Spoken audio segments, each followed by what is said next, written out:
Hey guys, it's Papa Pat. Welcome back to Fable: The Lost Chapters. Actually, I'm gonna double check real quick.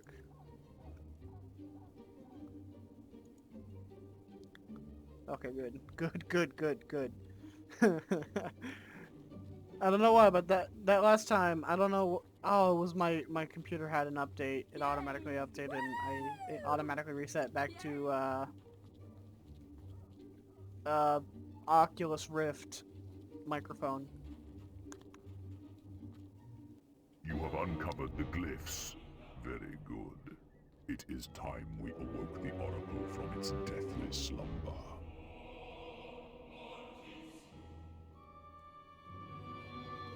O great Oracle, grant us the knowledge we seek.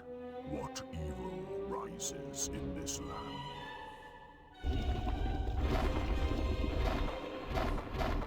The prophecy is fulfilled.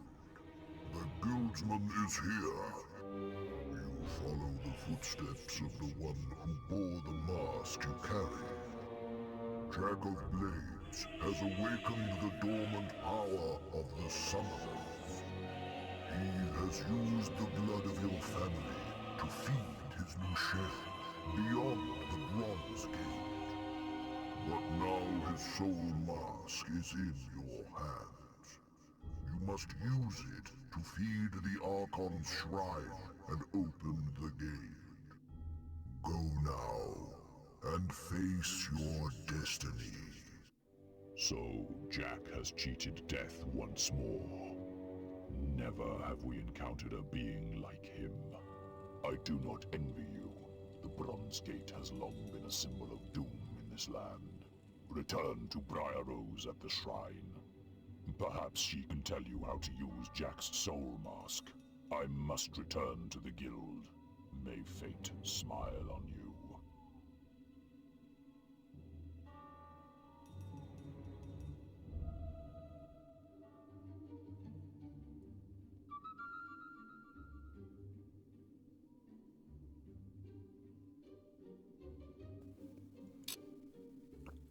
You've received a new quest card.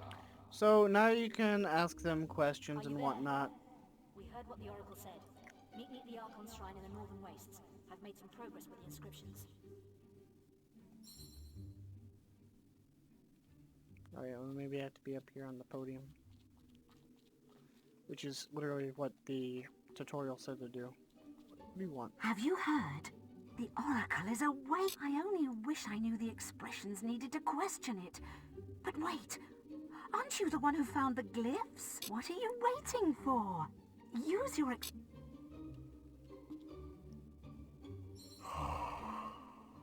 The sign of Yeron. You wish to know more about the people of... Let's see. Whisper.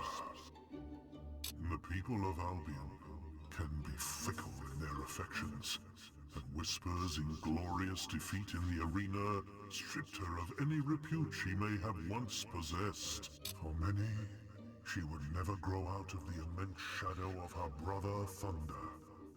And so she left our shores and set out for the distant homeland she had last seen as a child. Her sea journey was once again beset with difficulties, and her ship was boarded by pirates. None of them survived.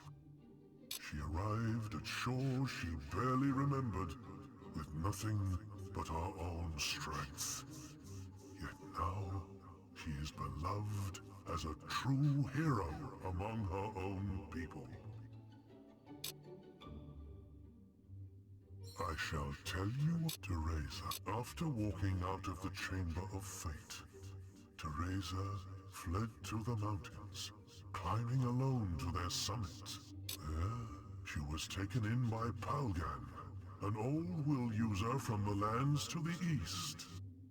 Palgan had been meditating in the thin air close to the clouds, but he offered to take her with him on returning to his homeland.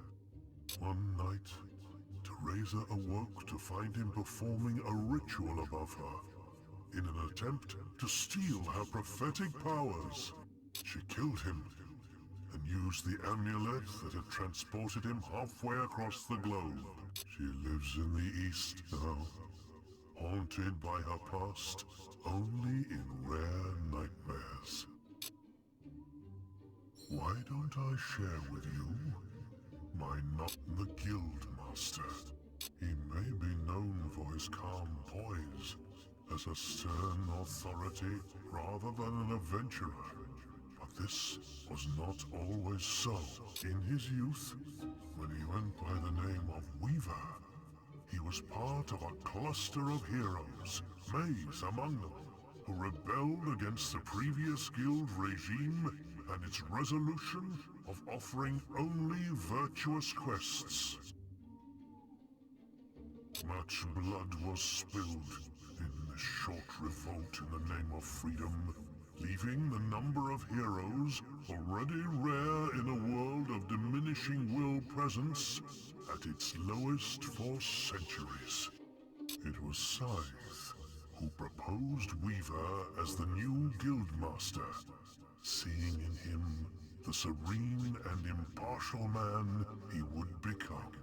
Someone who would leave the moral destiny of all future acolytes in their own hands. Many years ago, a ship from the South Islands was carried upon a wave mightier than any dragon, and within the ship stood the mountain-like frame of thunder.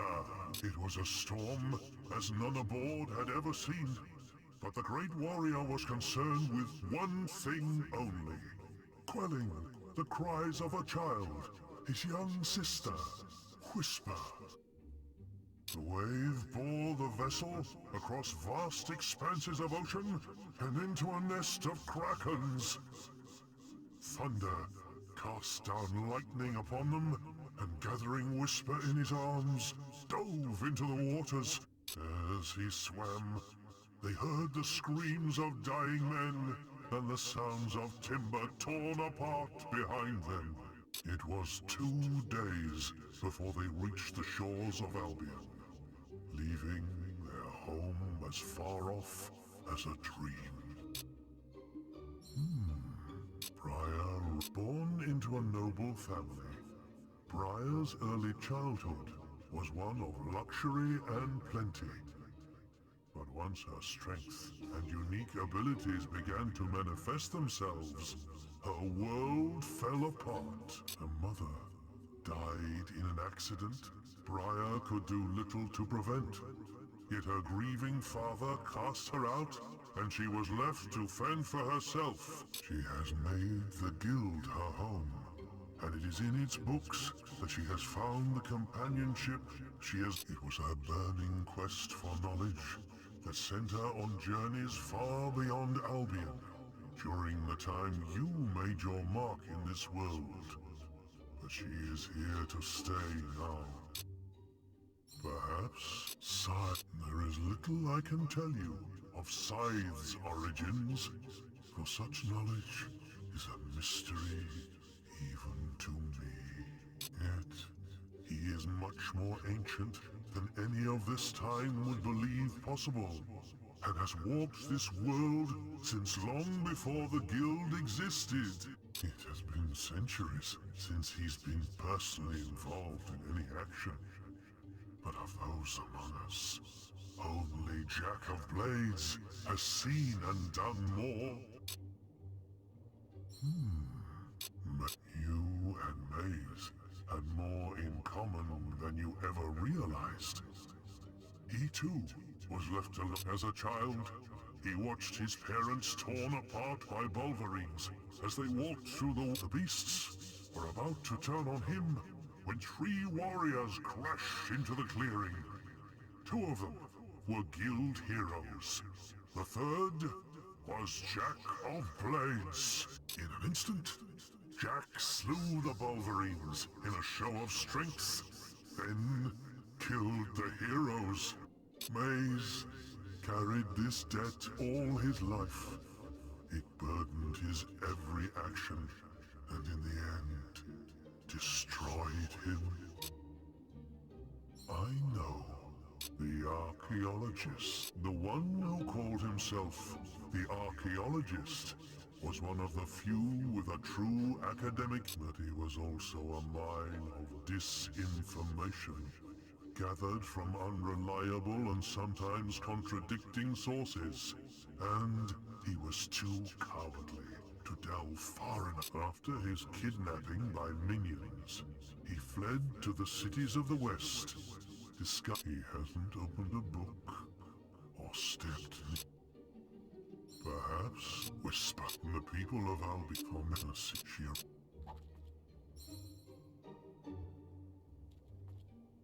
The sign of Morik. I shall tell demon to the life of a rock endowed with consciousness is never easy.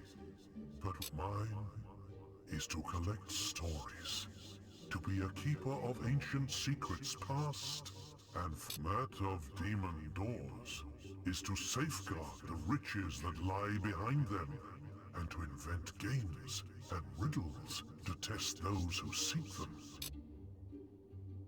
I know. So the Necropolis.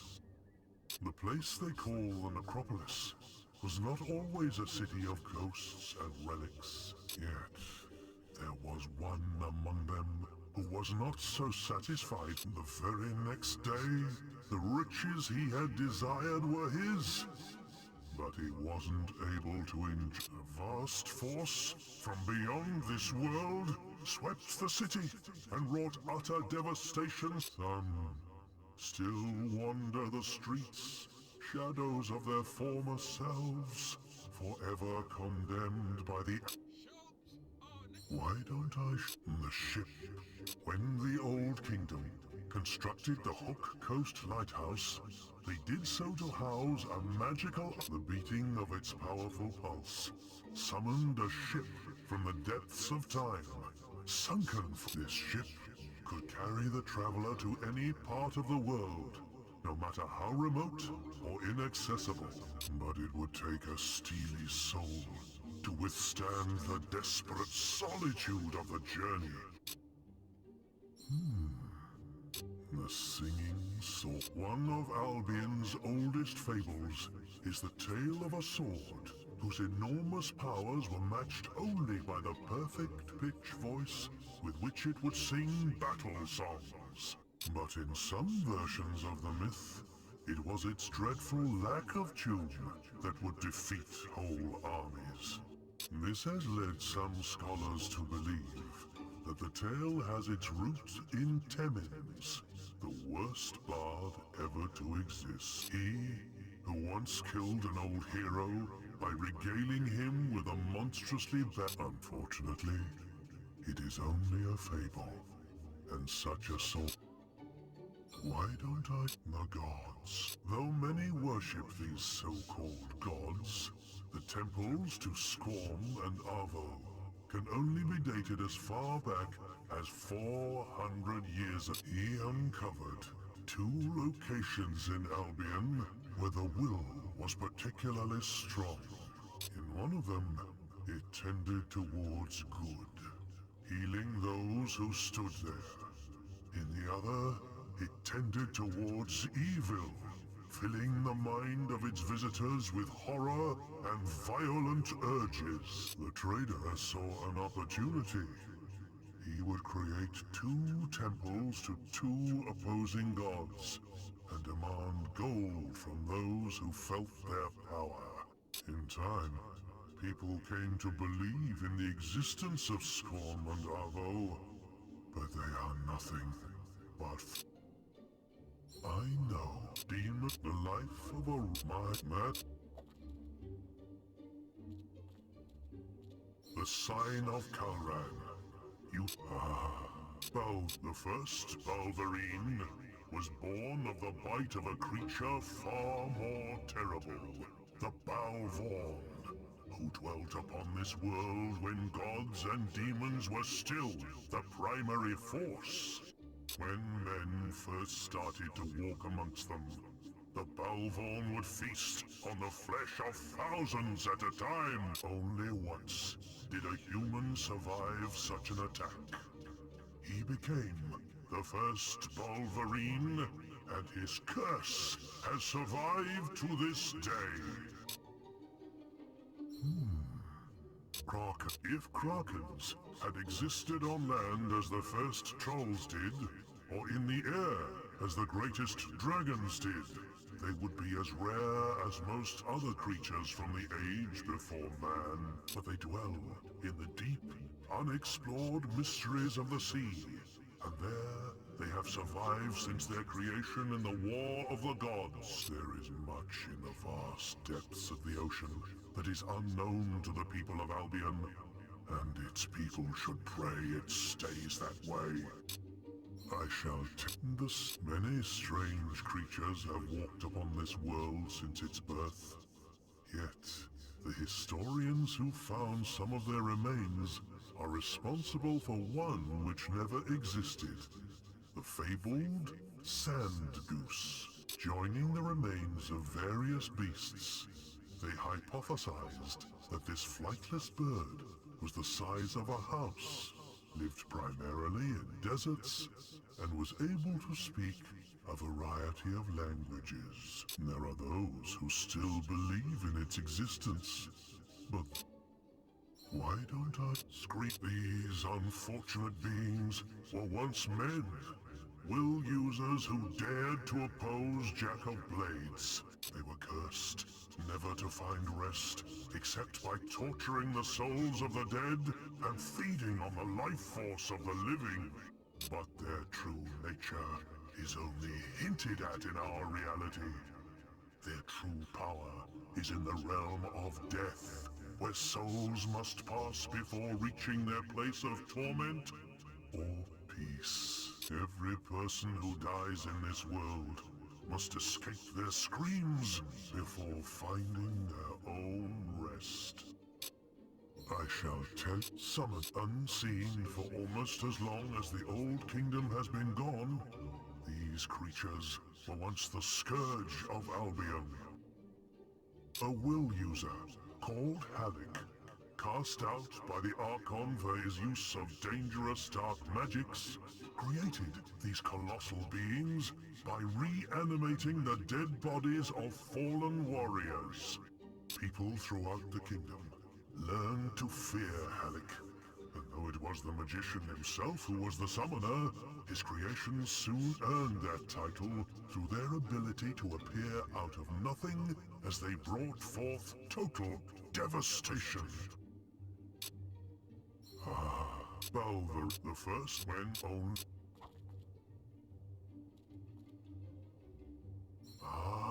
Yes, the sign of a Visto. Perhaps this age understands nothing of the old kingdom.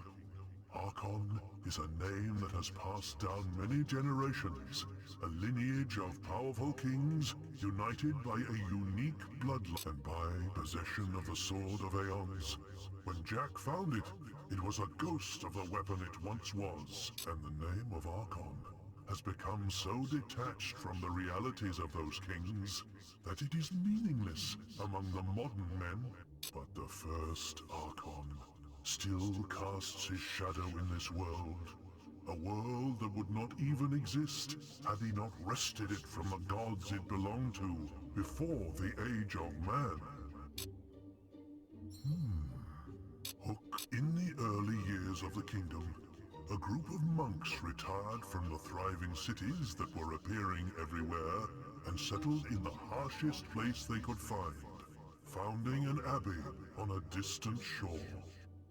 Soon, a whole community grew to serve their needs, and in time, the kingdom built a lighthouse that would guide ships from its ports to the unexplored lands in the northern wastes. When the old kingdom fell, it was in a wave of devastation that affected every town and city in its border. But a handful of the monks, who still inhabited the abbey, knelt along the coast and used their willpower to protect this port and its people. You can still see the swirls of magic that mark the place they fell. Hook Coast was cut off from the rest of the world, but thanks to them, it stood intact. I shall tell you about Jack of Blades. The mask you carry is empty, but Jack has used it for longer than you can comprehend. He is no hero. He is not even a man. When the world was a blur of fire and demons, when its soil had felt not the tread of humans and was filled with creatures only your worst nightmares could begin to suggest, even then was Jack old. What you killed in the Chamber of Fate was just the latest vessel he had inhabited. Take good care of the Soul Mask now. Without it, you have no hope of stopping his new incarnation. Why don't I... Nostro. Among the oldest heroes still bound to this world is Nostro, the founder of the guild. He was a tireless warrior who felt at ease only with a moving blade in his hand and the blood of enemies raining down upon his armor. But he did not die the death he craved, for he was poisoned by an assassin, leaving his soul languishing unfulfilled in this earthly realm. You returned the battle attire that was stolen from his grave, but he still seeks an honorable end before he can be truly at peace. I know. The Oracle. I was created by order of the Third Archon, not just to prepare the kingdom for future disasters, but to act as a keeper of all past and present. 4 will users with visionary powers were charged with the task. Kalran, Avisto, Yeron, and Morik. Each carved a glyph of inquiry into stone, with the symbols that would allow their user to question me. After the fall of the kingdom, thousands of years later, Snowspire found itself under imminent attack from invading forces. The guild sent 4 acolytes to bury the glyphs in the necropolis, where they remained until you found them. It's been so long since I told anyone about the prophets of the Fireheart. When the old kingdom was on the verge of collapse, I wasn't the only thing to be silenced and protected. The Fireheart, used to call forth the Ship of the Drowned, and to project the Archon's powers across vast distances, was sealed behind the primal demon door. The first ever created. Charged with guarding it were the 5 prophets who had predicted the kingdom's imminent destruction. They were encased in glass cages that both protected them from the beating of the heart and kept them alive until such time as they were released from their duty, or died fulfilling it.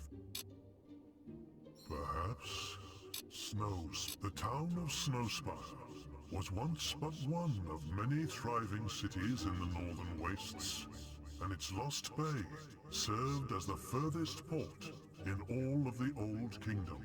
Its warriors, steeled by the harshest winters known to man, were among the fiercest the Archon had at his disposal, and it was to them that he entrusted the protection of the Oracle.